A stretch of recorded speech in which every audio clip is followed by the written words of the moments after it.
देखिए, हर प्रोग्राम की अलग अलग थीम है। आज की थीम है संविधान को लेके। इन 75 वर्षों में हमारा संविधान क्या रहा, इस संविधान ने क्या हमें दिया, क्या हमारा लोकतंत्र इससे बना।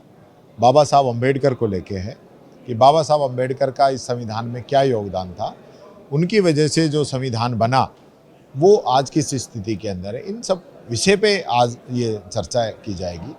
मैं एक बात कहना चाहूँगा, जो हमारे नेता आदरणीय राहुल गांधी जी ने कही है, उन्होंने एक रिसर्च किया पूरा।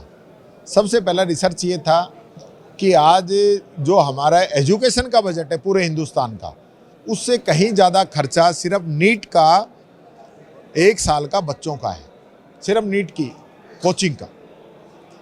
और दूसरा कि आज जिस प्रकार से पिछले 10 वर्षों में लगभग 150 पेपर लीक हुए हैं, 7.5 करोड़ युवा प्रभावित हुए हैं और एक व्यक्ति को भी सजा नहीं मिली। तो ये सबसे महत्वपूर्ण बात ये है कि युवा को कब तक ठगेंगे, कब तक उसको ठगने का काम करेंगे।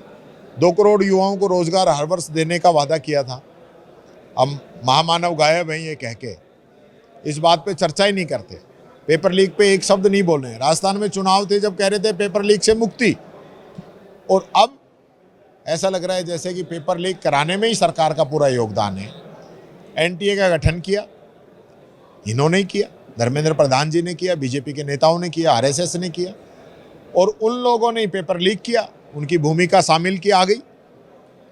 तो आप समझ सकते हैं, राजस्थान में पेपर लीक हुआ, 9 दिन तक रिपोर्ट दर्ज नहीं हुई, क्योंकि राजस्थान के अंदर देश का सबसे मजबूत कानून है, इसलिए ये लोग यहाँ पे मुकदमा दर्ज नहीं किया। सीबीआई में किया है, वो सीबीआई दिन के हिसाब से चलती है। तो आप समझ सकते हैं कि लोगों की मंशा क्या है। नारा देना आसान है। देखिए, दोनों गवर्नमेंट में अंतर है। हमारे समय में जो पेपर लीक हुए, खुद गवर्नमेंट ने एफआईआर दर्ज कराई और कार्रवाई की। इन लोगों ने कभी माना ही नहीं। पहली बात, हमारे समय में पेपर लीक हुए तो हमने देश का सबसे मजबूत कानून बनाया, जो कि भारत सरकार से भी 10 गुना ज़्यादा मजबूत है। तो हमारी मंशा इसको रोकने की थी, इसलिए हमने कानून बनाया। आज इन लोगों की मंशा नहीं है कि ये पेपर लीक को रोकना चाहें, क्योंकि खुद इन लोगों की भूमिका है। ये बहुत गंभीर मामला है।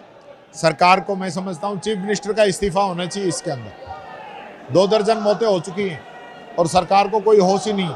अब तक यही पता नहीं लगा पा रहे कि मौत कैसे हो रही है। ये बहुत गंभीर विषय है।